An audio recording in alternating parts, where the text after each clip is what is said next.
Did you listen to any of these, or have you? I have not yet. It's like been on my list, and I feel like every chance I've had, my children have been like, "No, Dad, you're gonna pay attention to me." So Man, that's the best thing about kids. Like, hey, pay attention to me.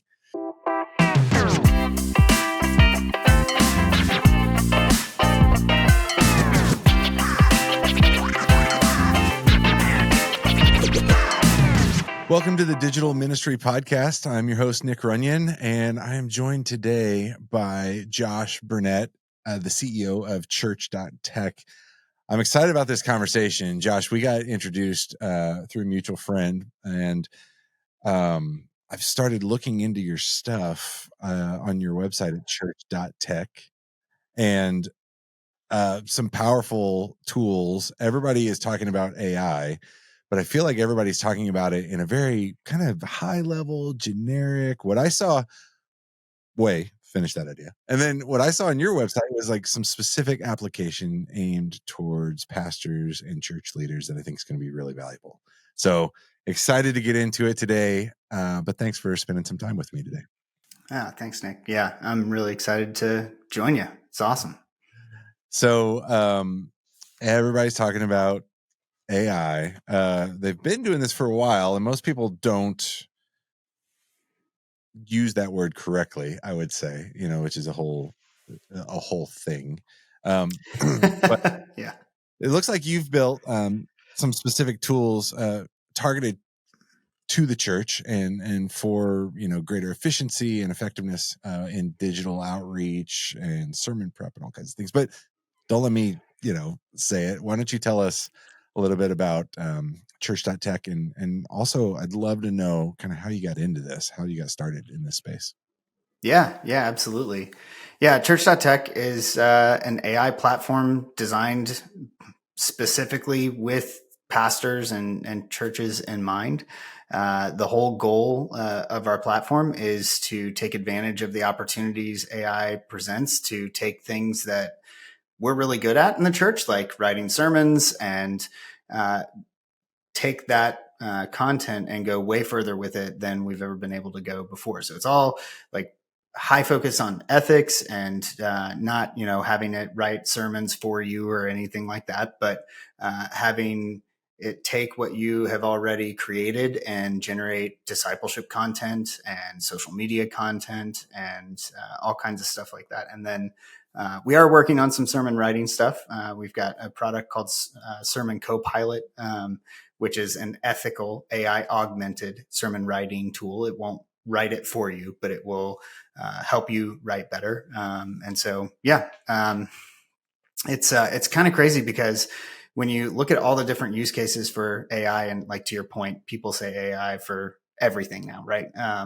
But mostly when we're talking about it, you hear it being talked about, you're probably right now referencing like a large language model like ChatGPT or Claude or any of the major ones out there.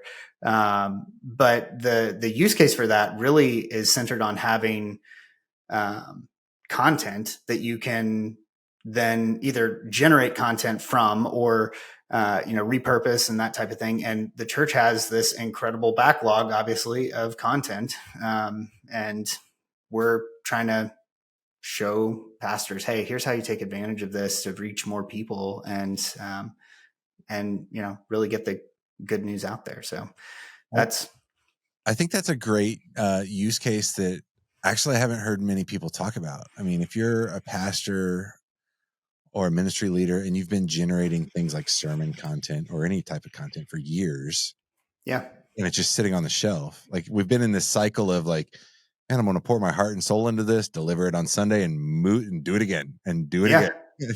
And you're like up 30 minutes and then hopefully people think about this or, whatever. And, So you guys have some solutions for helping to leverage that body of work into what? Yeah. So the first thing we actually built was the ability to upload your sermon, and we'll generate a small group leader guide and a small group member guide. Cool. And it's a funny thing because, I would put our small group leader guide up against any person who gets paid exclusively to write discipleship content based on a sermon. I mean, just like, and we can do it in like 5 minutes after the sermon is done being preached. You upload the sermon, and then we've got just a killer guide that has really excellent, subjective reflection questions that are based entirely on the sermon, and and thereby hopefully on scripture, and helping people actually apply that to their lives and take next steps and follow Jesus. So that was the first thing that we built. And, it really is, it's kind of one of those things where I have another tech company, and we were using AI and building AI into it, and had this moment of revelation with our team, where we were like, oh, you know what we could do? And then so we put this like little tiny thing together and sent it to some of my buddies who are lead pastors. I was a church planter and lead pastor before jumping into tech. And they were like, this is amazing. You've got to put this out there as like a real product. And that was how Church.Tech got started. And so, yeah, anyhow, that was the first thing we built. That's awesome. And so was that a pivot or a spinoff?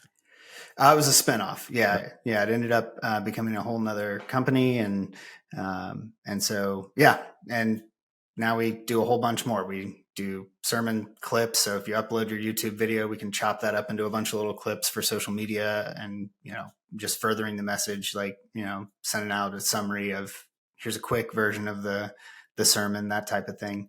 And other social media content based on your church's, based on the sermon, based on content that your church has created up to that point. And yeah. One of the things that, like, I've used a bunch of different tools. One of the things that kind of struck me that I wanted to ask you about was the importance of like an AI tool set that has been trained or purpose built for ministry versus using some of those commercially available tools that like there's tools out there that you can upload a YouTube video and it'll clip it for you and it'll do all this stuff. But like, if the goal is efficiency, it's valuable to pay for something that is more efficient, and so, and by the way, those other tools aren't free. Like, you got to pay for them too. But like, tell me about the importance of having something that's trained like for a ministry context, and what are some kind of problem solution examples there that, have led you to what you built today? Yeah.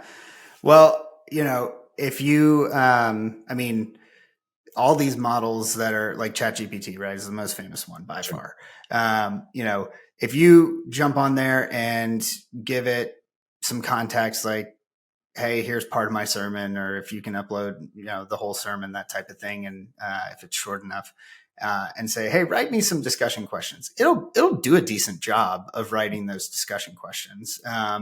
But it's not built for that. Like, it's also, same way you could upload a, lesson from a teacher, it's going to write similar style questions for that. And so being able to, take tools like that, large language models, and say, hey, here's the context, and really train it around a very specific use case, is going to enhance the output dramatically. And that's really what we've done, is said, hey, we're going to basically give this a whole bunch of data that helps it have context in a way that is allowing us to be able to shape the outputs in a really refined way. And that helps just generally across the board. So if you're using our product on, the ministry front to do a whole host of things, like we're about to release these tools that we're calling ministry tools, and it'll like design your social media strategy for the whole year. It'll map out your like small group,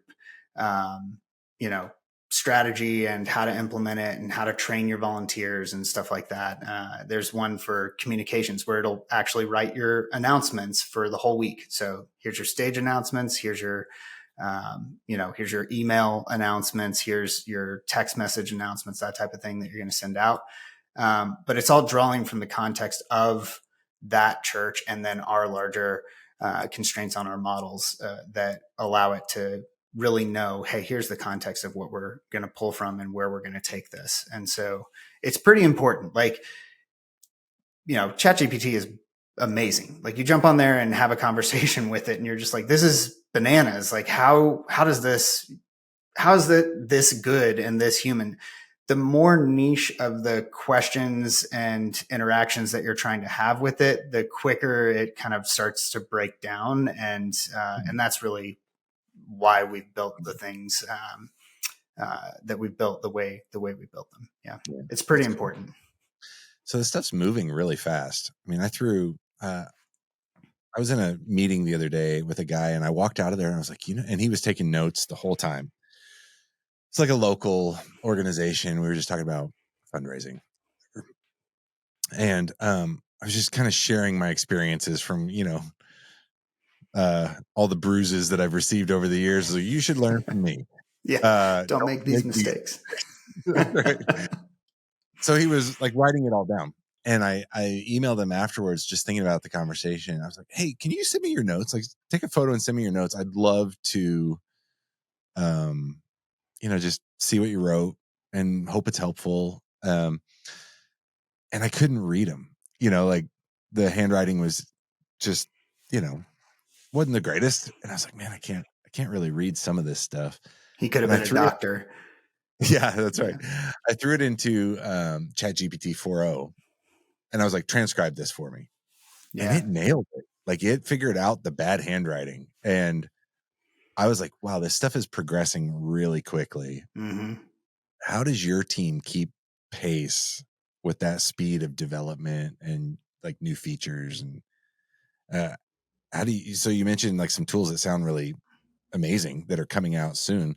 You're in this perpetual, releasing new features game. Like, how do you keep pace with that? Man, great question.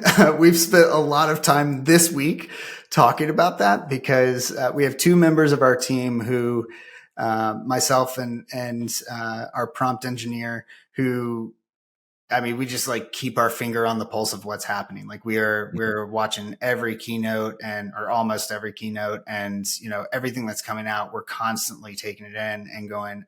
We're actually thinking about starting a podcast specifically for the church that's completely future based of like, this is not, we're going to tell you what could be done with this in the future, not what like we're doing in this moment necessarily. Because there is, I mean, every week there are new releases and there's new technology being developed by it. Like 3 weeks ago, a whole bunch of models that will write songs and then perform them for you in no time at all, like caught fire and were everywhere. And I kept seeing like, and we've been working on something for like worship leaders to help them write a song that's like tied to the series. But I mean, like, that's like literally you put in one line of a prompt and it will write a country song for you, and it'll sing it. And you're like, this is terrible, but it's the worst version of this that's ever going to exist. And I can't imagine how much better it's going to get in the next year, Right. It's hard to keep up with it. And then, for us, we're actually now, literally in the last 3 days, I've had so many conversations with our team about this. Like, we've got to develop a system of like distilling what is actually, I mean, obviously we have kind of our vision of where we're going, but then also saying like, okay, here, every day we're being bombarded with what we could do and what's worth a pivot, what's worth we'll talk about this in 3 months, at our next kind of gathering and everything. It's tough. Like, there's so much new stuff coming out. I could talk about that forever, man. Like, focus is so important though. I mean, to your point, because you try to capture, if you attempt to capture as much of that as you can, you won't deliver anything good. Yep. Yeah. It'll all be subpar. So maintaining that focused attention on, what your customer, your audience needs, I think is really key. And that's so hard for teams to do. Yeah. it's a crazy thing to be like, oh man, like we could do all these things and then to have to, I don't know. I mean, I think this is true in ministry as well, right? Like there's hundreds of things you could and that a lot of people would tell you you should be doing, but you know, the even with like what we're trying to do, like our North Star is like, how do we get pastors out from behind the screen and with people? Or Oh, if they're doing amen. digital stuff, like how do we get them with people on screen making disciples? Like that's and so that's really kind of, we're building out this whole workflow piece that's gonna help you manage all the things that you need to do and use AI to get them done faster. Um, you know, obviously with the ethics in mind always, but then also like, how do we take that and go way further than ever before without you having to really even lift a finger? So, yeah. Anyhow, How much stuff do you guys throw away? um, well, on the idea front, a lot, a lot. That's a good phase to make that decision. Yeah, we're trying to get better at that. I mean, I would say it's weird because I feel like we're headed into this season where a whole bunch of things that we thought we were never going to come back to have sort of coalesced into what we're actually calling version 2.0 of the platform. And so we're having to modify some stuff that we had built before. Like the ministry tools, we had this thing called prompt buttons. They're actually still live in the platform. But the ministry tools are basically the next iteration of that. And they're tied into an infrastructure that we've been building for the last 3 months. That's just going to it's going to make things so easy for people to be able to be like, yeah, I want to be able to do this and this and this and this and this every week. And it'll just like set it up as a workflow and then it'll just happen for you automatically. But we throw a lot of stuff away at the idea stage. And then it's funny that you mentioned like there's so much new stuff coming out that it's really easy to like stay distracted by that and then never actually fully develop something. And a lot of the stuff we're actually implementing now is really just, we're going back to things that we were like, this is going to be so valuable. We can't wait to actually implement it. But now we have like the infrastructure to actually be able to implement it fully and roll it out. So What something I hear a lot from ministry teams is, well, first of all, you guys are for profit. Like we are. Yep. it's a software solution. It's SaaS solution, right? I mean, It is. Yep. Software as a service solution. Yep. Yeah, absolutely. So who's your customer? Like who's the buyer? And Yeah. this is going someplace else, not to really kind of nitpick your business model here, but like, is it the senior pastor, the executive pastor? Like, who are you selling to? Yeah. So the original kind of buyer persona we established was like lead pastors of smaller churches who are also creating their own discipleship content or solutions, like going out and buying content or recommending like a series of content or whatever. And then it kind of evolved from that to like churches that have somebody that's doing that discipleship work as well. And now like version 2.0 is like, we're going after pretty much every size church there is. So you'll be able to, like, if you're a multi-site church that has a bunch of campuses, you'll be able to provision spaces for each of those campuses and their teams to be able to interact inside of the platform. And hopefully all of that will still be very applicable to even a smaller church that has, a single person working there. So, yeah. Awesome. And just, I want to highlight something for our longtime MII audience. We talk a lot about persona, and it comes from a business context. You just said your buyer persona, focusing on that person, their needs, that idealized person, what it is that they're looking for, their problems is so critical. So, it's just, it's a good kind of like industry example that you just gave there. Industry and ministry combined. But where I was going with this is, what do you do for, say it's a communications pastor that's signing on with Church.Tech, and they've got a senior pastor, somebody in their organization is just like, oh, just like make AI do it. Just throw AI at it. Or, it's kind of like this almost like a joke.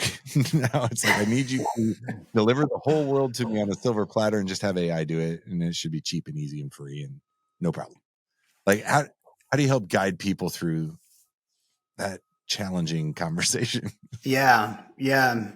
So it is like, it's funny. We actually had an email come in yesterday from like kind of the opposite side. Like it was a lead pastor who was like very, very against things. And it was a discipleship pastor who was like, we've got to be doing this. Like this, like we got to get on this. Like we could be spending more time with people.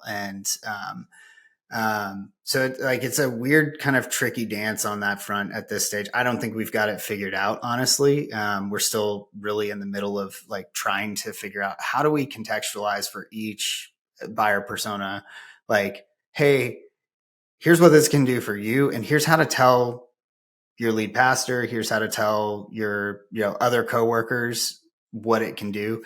We're building out all of these different like buyer persona, like, landing pages to sort of cast vision for here's what's possible, kind of each different one. And then and up to this point, we've mostly just been like, hey, if you have a team, no matter who you are, invite them to a demo and we'll show them how this works for each person on the meeting. So yeah, I don't know, if you have recommendations, I am all ears, my friend.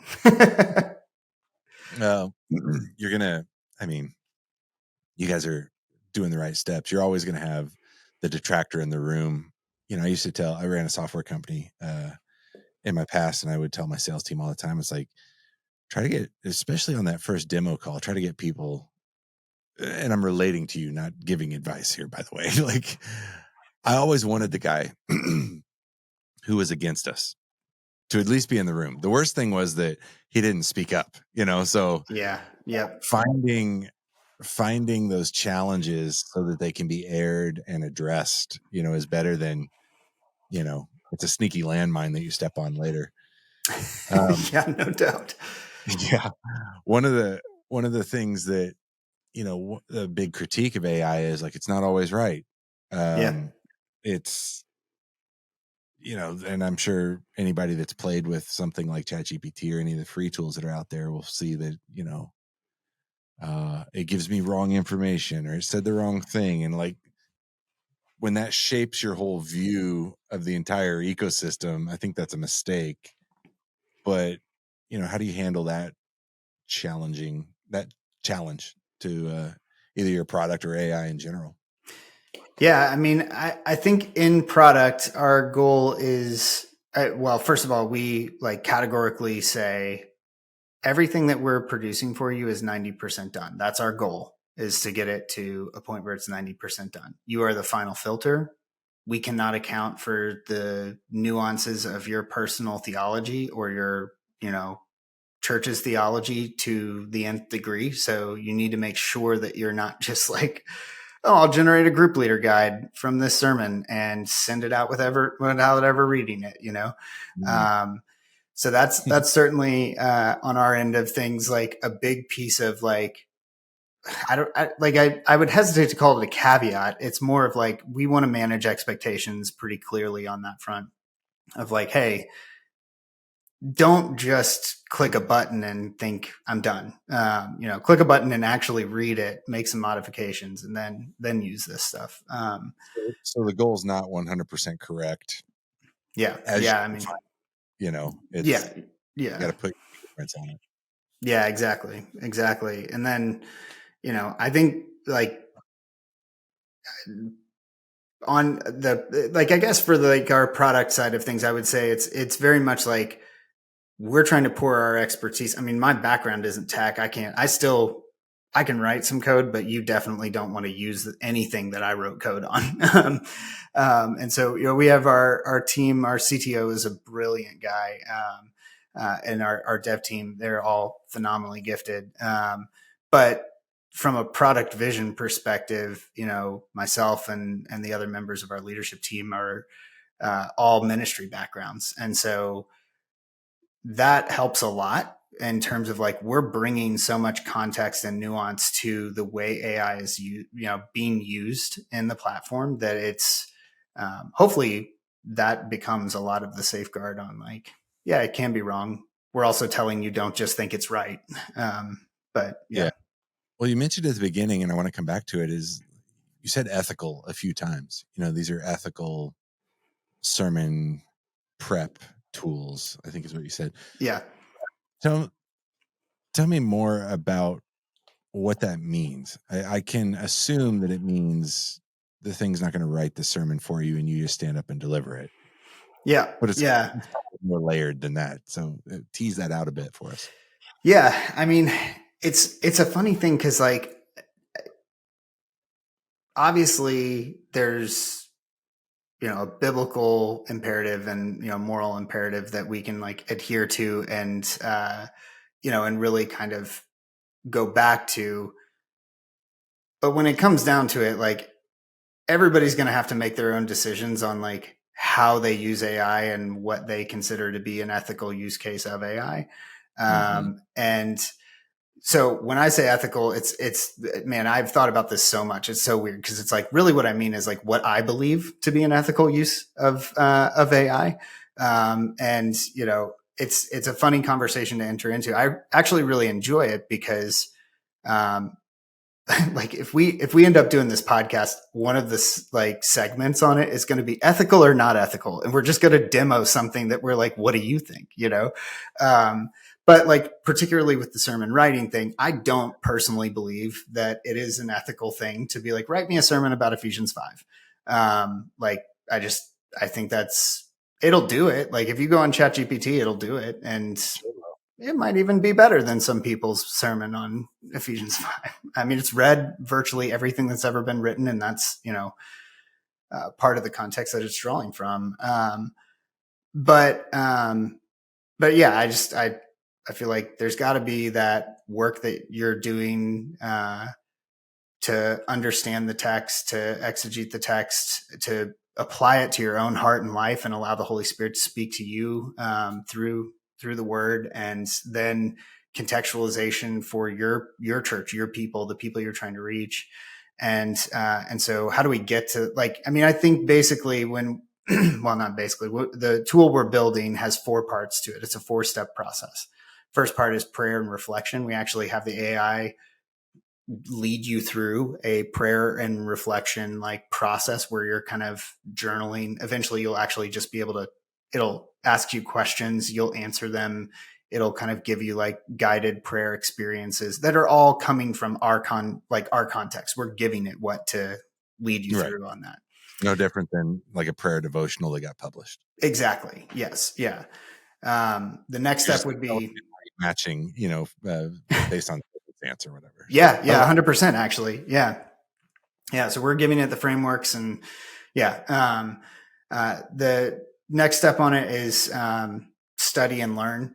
And so, that like literally takes you through this whole process of like, okay, here's your passage. Like, do you have a passage? If this is a topical sermon, okay, like how do we get to that? What does the Bible have to say about that? And then leading you through that, and then beginning to go through the exegesis work and everything, and really understanding the text, and then writing.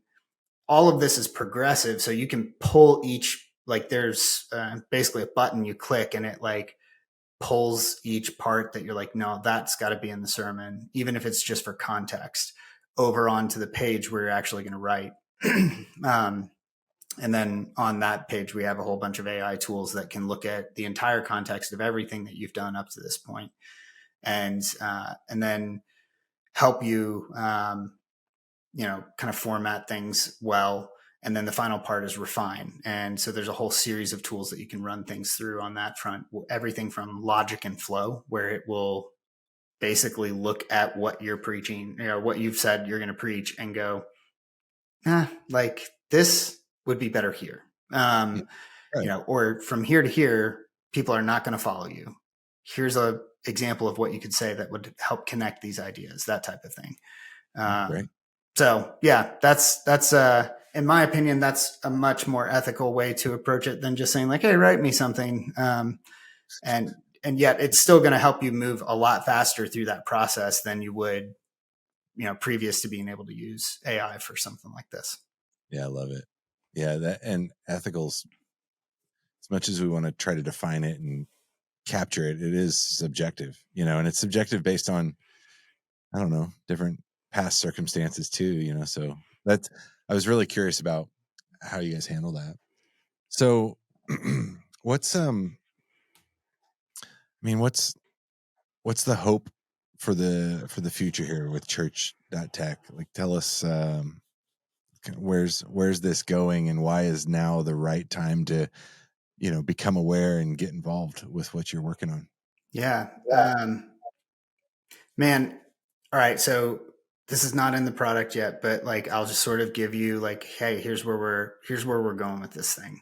Um, Particularly for the American context, I want to change the way we do church by 4 minutes a service or 4 minutes a Sunday. Um, and what I mean by that is I want to create a reflection time for everybody in church. And this would work outside of the American context, obviously, as well. But Sure.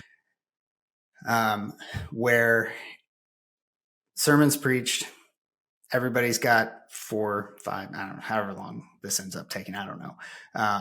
But they've got a few minutes where they're able to, we're like on their phone, they're delivered a series of potential next steps that they could take across 7 life domains. So your relationship with God, your relationship with your family, your relationship with your neighbors, your church, your work, like basically just like here are some potential next steps that you could take this week that are very, very practical and aligned.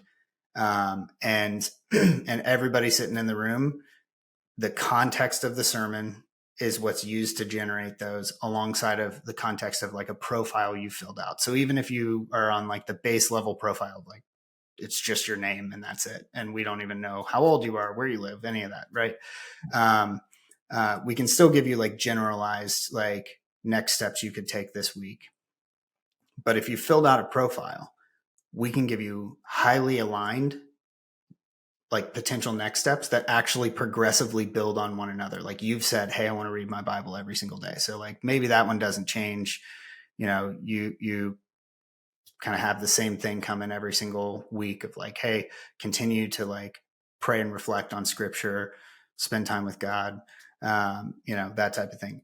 But, oh, your kid is like 5 years old. Maybe this week you like carve out 30 minutes to go on a walk together. And here's a question you could ask them like, so basically it almost acts as like a spiritual formation guide that Yeah. is taking into context what is being preached. And and like that would completely change the way small groups happen now, because Yeah. instead of having to have like some like overarching guide like we have now, we could literally generate like specific questions to the person, and everybody shows up with their own thing and talks about like, I'm on my journey, you're on yours, and here's how we're going together. And yeah, Yeah. so Love that. I mean, that's brilliant. I love that. Um, just for those who may be wondering, like, this is not a paid promotion. I mentioned that like you guys have a SaaS product that, is commercial product. I think some of the tips that you're and the perspective that you're sharing today is incredibly valuable, whether people choose to kind of use your tool or not. I think we've gotten a lot of great feedback over the last several episodes about like the application of AI, or like what do I do? Like what do I actually do to change a ministry model? What do I do to like help with sermon prep, or what do I do with all this content that's on the shelf? So there's a number of things that we've covered that I think are really valuable to our audience. Josh, I appreciate you for sharing that with us today. man, And, thanks.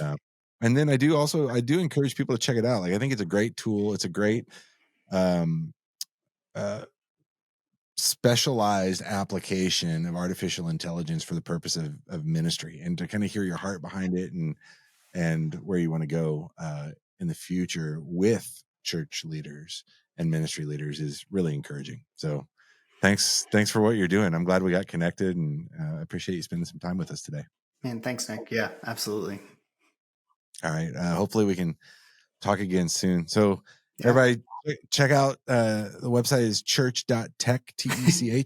That's actually the URL. Yep. We have Yeah. people ask us all the, what's the website? I'm like, it's CHURCH period TECH. I've got a .tech domain.